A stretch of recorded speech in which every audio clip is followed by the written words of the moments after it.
Nernst equation आता है तो हमें किस तरीके से उसको लिखना चाहिए।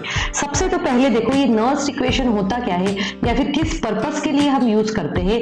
नर्स्ट इक्वेशन जो होता है ये रिलेशनशिप दिखाता है हमें, किस किस के बीच की रिलेशनशिप दिखाता है। ये रिलेशनशिप हमें शो करता है जो इलेक्ट्रोड पोटेंशियल्स होते हैं, ठीक है, इलेक्ट्रोड पोटेंशियल्स और उनके कॉन्सेंट्रेशन जो होता है, electrode potentials and concentration of solution, किसी भी, और इलेक्ट्रोलाइटिक सॉल्यूशन में वर्ड यूज करूंगी, इलेक्ट्रोलाइटिक सॉल्यूशन। तो इसके लिए जो शो करता है इन दोनों के बीच का जो रिलेशनशिप होता है वो होता है नर्स्ट इक्वेशन। यहाँ पर हम एक रिएक्शन ले लेते हैं। उस रिएक्शन में कंसिडर करो कि कोई एक मेटल है जो कि किसमें है, आयंस में है, और जब ये कुछ इलेक्ट्रॉन्स ले लेगा, है ना, जैसे अगर मैंने यहाँ पर 2 प्लस लिखा तो यहाँ पर 2 इलेक्ट्रॉन्स ले लेंगे, या तो ये इस तरीके से होगा या फिर आप इस 2 के पास सिर्फ n भी लिख सकते हो, ठीक है, मतलब उतने नंबर ऑफ इलेक्ट्रॉन्स हुए ये। तो गेन ऑफ इलेक्ट्रॉन हो रहा है क्योंकि हम रिडक्शन इलेक्ट्रोड पोटेंशियल की बात कर रहे हैं, तो ये जो है ये सॉलिड में कन्वर्ट हो जाएगा। ये हमारी एक सिंपल जो है रिएक्शन है। अब नर्स्ट इक्वेशन क्या कहता है कि ये प्रोसेस कौन सी है, आप यहाँ पर लिख लो, रिडक्शन प्रोसेस के बारे में उसने बात करी गई है यहाँ पर। अब देखो नर्स्ट इक्वेशन क्या कहता है कि अगर आपको इस प्रोसेस का नर्स्ट इक्वेशन लिखना है तो हम ये लिखते हैं कि जो इलेक्ट्रोड पोटेंशियल होता है किस किस का, जब ये n प्लस आयंस जो है m में कन्वर्ट हुए हैं उस वक्त पे हम इसके फॉर्मूला में लिख सकते हैं यहाँ पर ये E0 मतलब स्टैंडर्ड इलेक्ट्रोड पोटेंशियल होता है। स्टैंडर्ड इलेक्ट्रोड पोटेंशियल का जो है E0 की वैल्यू कैसे हम कैलकुलेट करते हैं, वहां पर 298 केल्विन टेम्परेचर होना चाहिए, 1 एटमॉस्फेरिक प्रेशर जो है इतना 1 एटमॉस्फेरिक प्रेशर होना चाहिए, और आपका सॉल्यूशन का कंसंट्रेशन 1 मोलैरिटी होना चाहिए, तब जाके उसको स्टैंडर्ड कहा जाता है। यहाँ पर -RT अपॉन NF ln, यहाँ पर लिखते हैं हम कंसंट्रेशन ऑफ m जो सॉलिड बना है अपॉन कंसंट्रेशन ऑफ आयंस। अब देखो ये जो है ये इसका एक्चुअल में इक्वेशन है, बट जैसे आप देख सकते हो कि r की वैल्यू नोन होती है, t की वैल्यू नोन होती है, f की वैल्यू नोन होती है, और इसीलिए हम क्या करते हैं, और इसको ln है, ln को हम नेचुरल लॉग में भी कन्वर्ट कर सकते हैं, तो ये बन जाएगा, हम इसको दोबारा लिख लेते हैं और हम इसको नेचुरल लॉग में कन्वर्ट करके लिखते हैं ताकि हमें फाइनल जो है इक्वेशन क्या बन रहा है वो मिल जाए।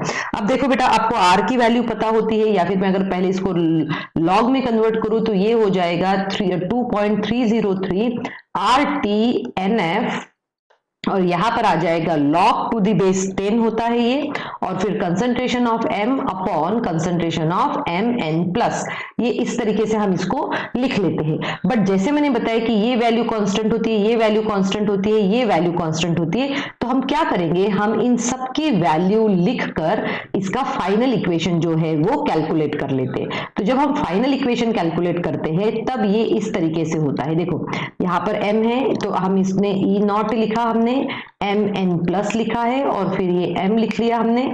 अब ये 2.303, r की वैल्यू हम सबको पता है वो होती है 8.314, और ये जो 8.314 जो हम ले रहे हैं ये जूल केल्विन पर मोल में ले रहे हैं, ठीक है, इनटू टेम्परेचर जो है वो 298 केल्विन होता है, n मतलब नंबर ऑफ इलेक्ट्रॉन्स होता है, और फराडे की वैल्यू जो है 96500। और देखो यहाँ पर ये सॉलिड में है, सॉलिड का कंसंट्रेशन हमेशा से ही 1 माना जाता है upon concentration of mn plus, ठीक है। अब ये तो बन गया है, अब इसको और फर्दर सॉल्व कर लेते हैं हम, तो ये बन जाएगा mn और यहाँ पर m आ गया है, इज इक्वल टू ये स्टैंडर्ड जो वैल्यू निकल रही है उसकी वो हम लिखेंगे, माइनस इन सबको हम सॉल्व कर लेंगे, और जब आप इनको सबको सॉल्व कर लेते हो तो ये आंसर आता है 0.059 और n। तो हम करने क्या वाले हैं, हम डायरेक्टली इन सबको ना लिखते हुए एग्जाम में जब भी कभी ऐसा क्वेश्चन आएगा तो हम क्या करेंगे, हम इसको जो है हम इसको याद रखेंगे, ठीक है, ये वाला जो है हम इसको याद रखेंगे, इस फॉर्मूला को।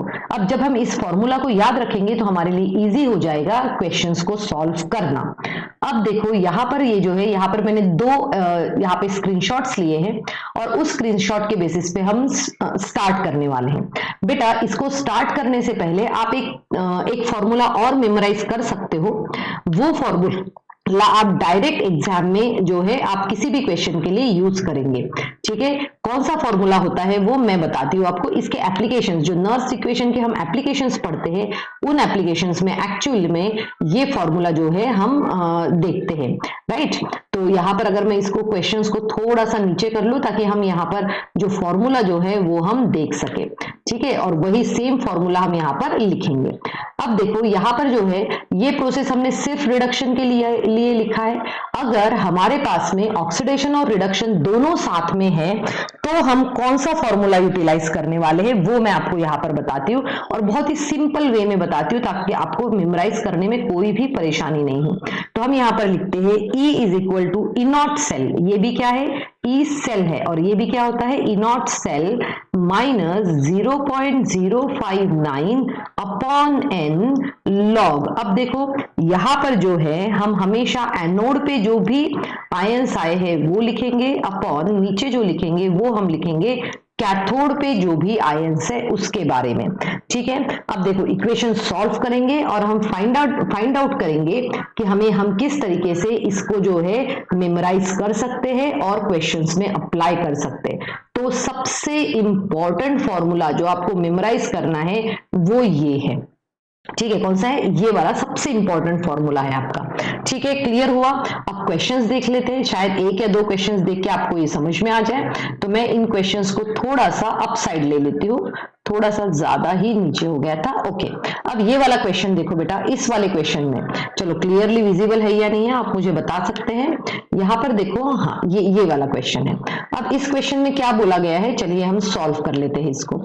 इस क्वेश्चन में बोला है, फॉर्मूला हमारे सामने ही है, कैलकुलेट इनॉट सेल। अब इन्होंने इसमें इनॉट सेल हमें कैलकुलेट करने के लिए बोला है, और आप यहाँ पर देख सकते हो इनॉट सेल मतलब ये फॉर्मूला तो हमें यही यूटिलाइज करना है ना, cell for the following reaction, और एक हमें रिएक्शन दी गई है। अब क्वेश्चन ये आता है कि हम एनोड और कैथोड कैसे सॉल्व करेंगे, कैसे पता करेंगे।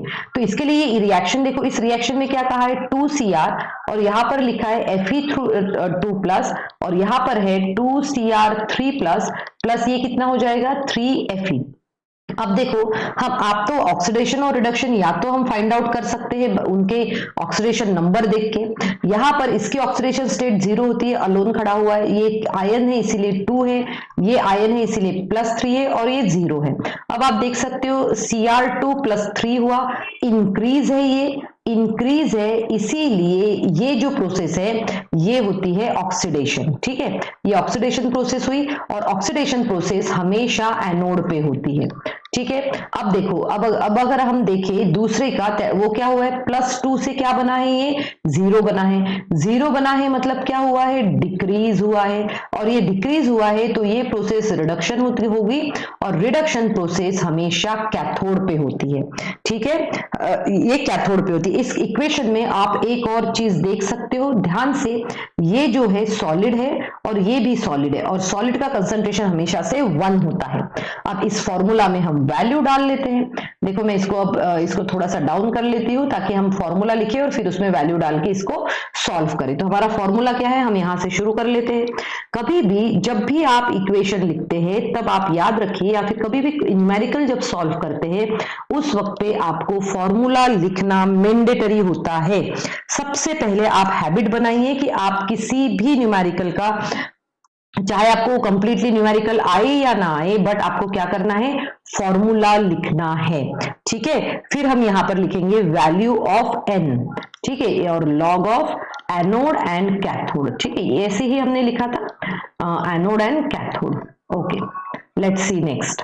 अब देखो यहां पर ई सेल की वैल्यू दी है क्या, हमें क्वेश्चन में बिल्कुल दी हुई है, तो हम वो वैल्यू लिख लेते हैं। कितनी आई, 0.261 है इसकी वैल्यू जो है वो आई है 0.261। तो मैं वही सेम वैल्यू लिख लेती हूँ। हम जीरो पॉइंट यहाँ पर आई है 261, और इनॉट सेल तो आपको कैलकुलेट करना है, डायरेक्टली दिया हुआ है क्वेश्चन में, माइनस 0.059 अपॉन, अब n मतलब क्या होता है, n मतलब होते हैं number of electrons. Number of electrons involve. ठीक है, अब दोनों में नंबर ऑफ इलेक्ट्रॉन्स जब आप देखोगे, है ना, दोनों में कितने नंबर ऑफ इलेक्ट्रॉन्स इन्वॉल्व हुए हैं वो आपको फाइंड आउट करना है। और इसी के लिए मैं यहाँ इक्वेशन लिख लेती हूँ। देखो ये Cr है, ठीक है। अब ये Cr कन्वर्ट हो रहा है इस क्वेश्चन के अकॉर्डिंगली। अगर हम देखें तो यहाँ Cr किस में कन्वर्ट हो रहा है, Cr+3 में। तो पर एटम कितना है, 3 मॉलिक्यूल, और यहाँ पे ये पर एटम 3 मॉलिक्यूल है। उसके बाद में देखो Fe किस में हो रहा है, ये कितना है, 3 मॉलिक्यूल्स जो है, ऑक्सीडेशन प्रोसेस थी इसलिए मैंने यहाँ 3 इलेक्ट्रॉन्स लिख लिया है। अब ये देखो ये क्या है, Fe2+ है, ये क्या करेगा, एक इलेक्ट्रॉन गेन करेगा और ये बन जाएगा Fe3+। यही है क्वेश्चन में, देखो यही है, नहीं Fe3+ नहीं, ये Fe बना रहा है ना, क्वेश्चन के अकॉर्डिंगली ये Fe बना रहा है, तो ये हमने यहाँ पर लिख लिया है। अब देखो इन दोनों को आपको बैलेंस करना है, ठीक है। अब जब आप इन दोनों को बैलेंस करोगे, हाँ अब ध्यान से देखना है, यहाँ पे ये कितना था, +2 था। यहाँ पर जो है, एक मिनट, यहाँ पर 1 इलेक्ट्रॉन नहीं आएगा, यहाँ पर 2 इलेक्ट्रॉन्स आएंगे। कैसे, क्योंकि 0 से यहाँ पर +2 से ये 0 में कन्वर्ट हुआ है, मतलब 2 इलेक्ट्रॉन है। अब दोनों को बैलेंस करना है तो मुझे इसको 2 से करना पड़ेगा, इसको भी 2, यहाँ पर 2 आएगा, ये 6 बन जाएगा। सिमिलरली इसको बैलेंस करना है तो ये 3 बन जाएगा, और ये कितना होगा, 6 इलेक्ट्रॉन्स। अभी ये 6 इलेक्ट्रॉन्स बन जाएगा, तो मैंने यहाँ 6 इलेक्ट्रॉन्स लिख दिए, और ये 3। अब देखो दोनों में नंबर ऑफ इलेक्ट्रॉन 6 इन्वॉल्व है, इसलिए मुझे यहाँ 6 लिखना पड़ेगा। फिर लॉग, अब कंसंट्रेशन ऑफ एनोड, एनोड का कंसंट्रेशन क्वेश्चन में दिया है।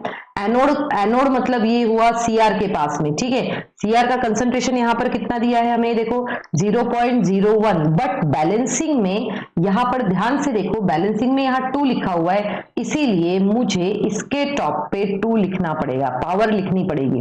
कैथोड किसकी तरह, मतलब Fe2+ है, और इसके पास में कितना लिखा है, 3, इसीलिए उसका कंसंट्रेशन जब हम लिखेंगे वहां पर हम 3 लिखेंगे। ठीक है, क्लियर हुआ यहाँ तक के। अब देखो इसको सॉल्व कैसे करना है, अक्सर हम इसमें गलती करते हैं, बट अगर बोर्ड एग्जाम में हो आपने इतना भी लिखा तो आपको इसके आधा नंबर मिल जाएंगे, और करेक्ट वैल्यू पुट करी तो ये भी नंबर आपको मिल जाएंगे। अब हम आगे सॉल्व करते हैं। अब जो है हम इसको E0 सेल जो है इसको हमने ले लिया है।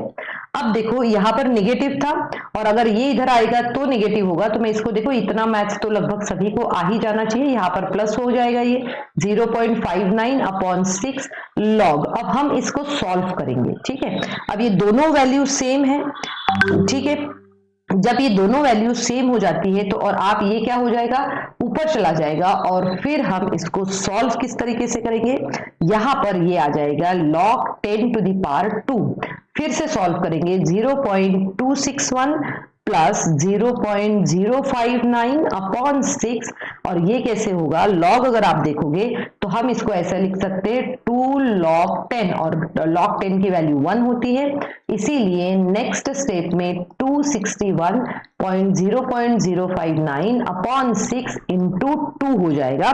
फिर आप इसको सॉल्व करेंगे, और यहाँ पर जब आप इसको कट करोगे तो उसके बाद में यहाँ पर आपकी वैल्यू आ रही है 0.0197, और फाइनल आंसर जो मिलेगा आपको होगा 0.80 वोल्ट, और ये आ गया है आपका final answer. So student, Nernst equation को हमेशा से इस तरीके से सॉल्व किया जाता है। यूजुअली ये क्वेश्चन 3 मार्क्स के लिए आता है। अब देखिए यहाँ पर मेरे पास में एक क्वेश्चन है जिसको अभी मैं तो सॉल्व नहीं करूंगी, बट आप इसको सॉल्व करेंगे और मुझे इसका आंसर कमेंट सेक्शन में जरूर बताएंगे। वैसे यहाँ पर कुछ हिंट तो है, तो आप ध्यान से करो। इसमें क्या कैलकुलेट करने के लिए कहा है, सेम फॉर्मूला यूज करना, और आंसर जो है वो कमेंट सेक्शन में जरूर लिखा। आई होप आपकी आज की क्लास में मैंने आपको जो भी पढ़ाया है वो आपको अच्छे समझ में आ गया होगा। Thank you students, and have a good day ahead.